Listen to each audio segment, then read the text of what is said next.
BNP নিজেদেরকে doctor Yunus সরকারের চাইতে বড় করে দেখাতে যে কঠিন পরিস্থিতিতে পড়লো, একটা ধরা পড়লো, জনগণের কঠিন ট্রলের মুখে পড়লো এবং বিএনপির প্রতিশ্রুতি যে অবাস্তব, বিএনপি যে চাপাবাজি করছে এটাও মোটামুটি ধরা পড়ছে। দর্শক, একটা খবর মোটামুটি নেটিজেনদের মধ্যে হাস্যরসের সৃষ্টি করেছে। বিএনপি ক্ষমতায় এলে প্রথম 18 মাসে 1 কোটি কর্মসংস্থান ব্যবস্থা করা হবে। 18 মাসে যদি 1 কোটি কর্মসংস্থানের ব্যবস্থা করতে হয় তাহলে প্রত্যেক দিনে কতজনকে চাকরি দিতে হয় আপনি চিন্তা করেন। 1 কোটি কর্মসংস্থান নতুন ব্যবস্থা করবে। প্রথম কথা হচ্ছে যে 1 কোটি কর্মসংস্থান সৃষ্টি করার কোনো প্রয়োজনই নেই, এটা ফাও কথা। আপনি 30 লাখ লোকের কর্মসংস্থান দেন না, দেখবেন এরপর আর লোক পাওয়া যাবে না। আপনি 1 কোটি কোথায় পেলেন? নতুন 1 কোটি কর্মসংস্থান সৃষ্টি করা, কথার ধরন শুনলে বোঝা যায় এটা চাপাবাজি। এত পোস্টই নাই, নতুন এত পোস্ট নেই। আপনি যত বাংলাদেশের যত ফাঁকা জমি সব জায়গায় যদি শিল্প কারখানা এসে ভরে দেন, তারপর আপনি 1 কোটি মানুষকে নতুনভাবে চাকরি দেওয়ার মতো সুযোগ পাবেন না। এটা অবাস্তব কথা, জনগণ এটা বিশ্বাস করে না। প্রত্যেক দিন 2000-এর মতো লোক প্রায় চাকরি দিবেন, এটা কি সম্ভব? সম্ভব না। তো দর্শক, আবার কেউ কেউ বলছেন যে না, এটা হতে পারে, দিতে পারে, কিন্তু কাদেরকে দিবেন? ওই ছাত্রদল যুবদল তাদেরকে দিবেন। আবার কেউ কেউ বলছেন যে হ্যাঁ চাকরি দিবেন, কিন্তু টাকা খেয়ে দেবেন। আবার কেউ কেউ বলছেন যে বাংলাদেশে যে পরিমাণ টেম্পো স্ট্যান্ড আছে, যে পরিমাণ বাস স্ট্যান্ড আছে, যে পরিমাণ মাছ বাজার আছে, যে পরিমাণ লঞ্চ ঘাট আছে, ওইসব জায়গায় যে পরিমাণ পাবলিক টয়লেট আছে, ওইসব জায়গায় বিএনপি ছাত্র দলের বা যুব দলের লোকজন, স্বেচ্ছাসেবক দলের লোকজন যে পরিমাণ খাটে, টেম্পো স্ট্যান্ডে চাঁদা উঠাতে গিয়ে যে মেহনত করে, ওগুলো যদি সব ধরা হয় কর্মসংস্থান হিসাবে, তাহলে 1 কোটি হতে পারে। জনগণের জবাব বা বিএনপির এই প্রতিশ্রুতি বিষয়ে দৃষ্টিভঙ্গি হচ্ছে এটা। এর মানে আপনি দেখেন, এই যে বক্তব্য মির্জা ফখরুলের, যে সরকারে এলে প্রথম 18 মাসে 1 কোটি কর্মসংস্থান ব্যবস্থা করা হবে, বিএনপির অফিসিয়াল পেজ থেকে শুরু করে যত গণমাধ্যমে বিএনপির এই খবর এসেছে, সব জায়গায় দেখবেন যে হাহা রিয়াক্টের বন্যা। তো দেশে কি শুধু হাহা দেয়? বিএনপি তো বট রিয়াক্ট কেনে, লাভ রিয়াক্ট, তারপরও কাজ হয় না, শুধু হাহা রিয়াক্ট, লাভ রিয়াক্ট নেই। মানুষ কেউ বিশ্বাস করছে না, সবাই বলছে এটা চাপাবাজি, প্রতারণা, এটা ধান্দাবাজির আরেক কথা। অতএব দর্শক, বিএনপির এই প্রতিশ্রুতি কেউ বিশ্বাস করছে না। মানে একটু ভাব দেখাতে চাচ্ছে যে ডক্টর ইউনূস, এই আশিক চৌধুরী বলেছেন এই শীঘ্রই 15,000 লোকের কর্মসংস্থান হবে 1 বছরের মধ্যে, আর তারা 1 কোটি বানিয়ে দিয়েছে। যে ওরা 1 বছরে বানাবে 15,000, আমরা 18 মাসে বানাবো 1 কোটি। মানে ডক্টর ইউনূস সরকার চাইতে একটু নিজেদেরকে বড় করে উপস্থাপন করতে চাইছে, কিন্তু উপস্থাপন করতে যে ধরা পড়েছে। মানুষ এটা বিশ্বাস করেনি, অবাস্তব বিষয়ে প্রমাণিত হয়েছে। 1 কোটি নতুন সেক্টরে আপনি দেখাতে পারবেন না। 1 কোটি মানে কি আপনি বুঝেন? কথা একটা বলে দিতে পারলে হয়ে গেল।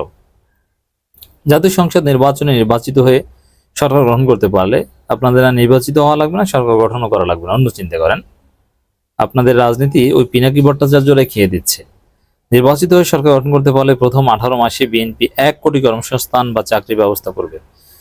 2034 সালে জিডিপির লক্ষ্যমাত্রা $1 ট্রিলিয়ন নির্ধারণ করেছে বিএনপি। এছাড়া জনগণের ঘাট থেকে বাড়তি করের লাগাম টেনে ধরা, মানুষের মন থেকে করের ভয় দূর করে কিভাবে কর আহরণ বাড়ানো যায় তা নিয়েও দলটি কাজ করতে চায়। মানে বিএনপি কি করতে চায়, যেটা ডক্টর ইউনূস পারেন না। ডক্টর ইউনূস যদি বিএনপি অনেক ভালো, এইভাবে একটু কথাবার্তা বলছে, কিন্তু এগুলো জনগণকে বিশ্বাস করে না। বিএনপির এই কথায় ভুল বুঝে জনগণ বিএনপিকে কেউ সমর্থন করবে না, ম্যান্ডেট দিবে না। বাংলাদেশ বিনিয়োগ উন্নয়ন কর্তৃপক্ষ বিডা আয়োজনে বিনিয়োগ সময় 2025-এ অংশ নিয়ে বিএনপি এসব পরিকল্পনার কথা জানিয়েছে। মির্জা ফখরুল ইসলাম আলমগীর ফেসবুক পোস্ট দিয়ে এসব কথা বলেন। সরকার গঠন করতে পারলে প্রথম 18 মাসে 1 কোটি কর্মসংস্থান চাকরির ব্যবস্থা করে। প্রত্যক্ষ বিদেশি বিনিয়োগ, যেটা এফডিএ, ফারেন ডিরেক্ট ইনভেস্টমেন্ট, মোট দেশের উৎপাদন লক্ষ্যমাত্রা পূরণের 45% থেকে জিডিপির 2.5% নিয়ে যাওয়ার পরিকল্পনা করছে বিএনপি। 2034 সালে জিডিপি লক্ষ্যমাত্রা $1 ট্রিলিয়ন নির্ধারণ করেছে।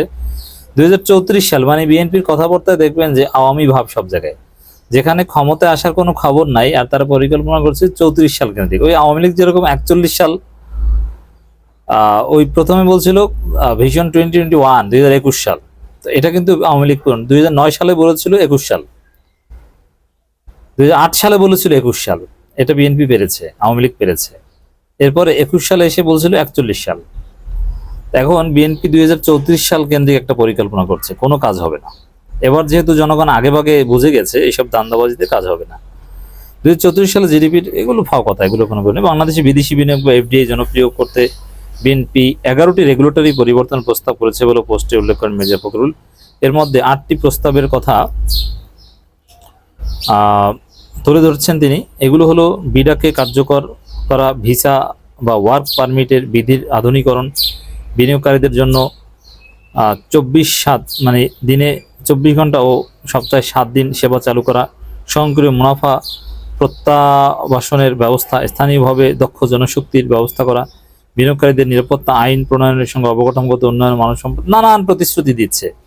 কিন্তু প্রতিশ্রুতিগুলো দেখেন, জামাত ইসলামী যে প্রতিশ্রুতি দিচ্ছে বা যে এই বিনিয়োগ সম্মেলন উপলক্ষে জামাত ইসলামী যে তৎপরতা, সেটা হচ্ছে যে না, ডক্টর ইউনূসকে আমরা সমর্থন করি, তিনি চালিয়ে যাক, তার পক্ষে আমরা আছি। আর জামাত যদি ক্ষমতা আসে তাহলে ডক্টর ইউনূস যা করবেন তার ধারাবাহিকতা আমরা রক্ষা করবো। জামাত এভাবেই উপস্থাপন করছে নিজেদেরকে। আর বিএনপি কি, বিএনপি হচ্ছে না কিসের ডক্টর ইউনূস, নির্বাচিত সরকার লাগবে, অনির্বাচিত সরকারের কাছে কেউ ইনভেস্টমেন্ট করবেন না, এটা নিরাপদ না। ইনভেস্টমেন্ট করতে হলে নির্বাচিত সরকার লাগবে, ভাই আমরা আসলে এই করবো সেই করবো, এরকম উল্টাপাল্টা প্রতিশ্রুতি দিচ্ছে, কথাবার্তা বলছে। তাদের প্রত্যেকটা কথাবার্তা এরকম বিতর্কিত দিক ফুটে ওঠে। সরকার গঠন করতে পারলে দেশের মানব সম্পদের কর্মদক্ষতা বৃদ্ধির ব্যবস্থা নেওয়া, প্রকৃত প্রশিক্ষণ ও প্রণোদনার ব্যবস্থা করে বৈদেশিক কর্মসংস্থানের পরিমাণ আওতা বৃদ্ধির জন্য বিএনপি অতীতের চেয়েও ব্যাপক সফলতা অর্জন করতে চায় বলে জানবে। অতীতে কি সফলতা অর্জন করেছে? যে অতীতের চেয়ে সফলতা অর্জন 2001 থেকে 2006 পর্যন্ত আমরা দেখেছি না যে কি আকাম করেছে, বাংলাদেশটাকে কত নিচে নিয়ে গেছে। তারা সব জায়গা থেকে 10% খেত। খাম্বা কে দিয়েছিল, শুধু খাম্বা আমরা জানি না। তো দর্শক, এই বিএনপির প্রতিশ্রুতি জনগণ বিশ্বাস করে না, করার কোনো যুক্তি নেই। যার ফলে দর্শক আপনাদেরকে বলবো, আমি যতটুকু কাউন্ট করেছি, প্রথম আলো, ডেইলি স্টার থেকে শুরু করে কালবেলা, ইত্তেফাক এবং বিএনপির ভেরিফাইড 2টা Facebook page, Bangladesh national party এবং বিএনপি মিডিয়া সেল, এইসব জায়গায় আমি কাউন্ট করেছি বিএনপির যে প্রতিশ্রুতি, এটা 2% লোকও বিশ্বাস করে না। 98% মানুষ বিএনপির এই প্রতিশ্রুতি 1 কোটি লোকের কর্মসংস্থান করবে 18 মাসে, এটাকে তুচ্ছ-তাচ্ছিল্য করছে। 95%-এর ঊর্ধ্বে মানুষ হাহারিয়াক দিচ্ছে, কমেন্ট, এগুলো সব আপনি দেখেন। বিএনপির অবাস্তব প্রতিশ্রুতি কেউ বিশ্বাস করছে না। এবং হ্যাঁ, এটাই সত্য যে বিএনপির এই প্রতিশ্রুতি অবাস্তব, এটা বিশ্বাস করার কোনো কারণ নেই, কেউ বিশ্বাস করবেন না। বিএনপি জাতির সাথে প্রতারণা করতে যাচ্ছে, বিএনপি জনগণকে বোকা বানানোর জন্য এইসব কথাবার্তা বলছে।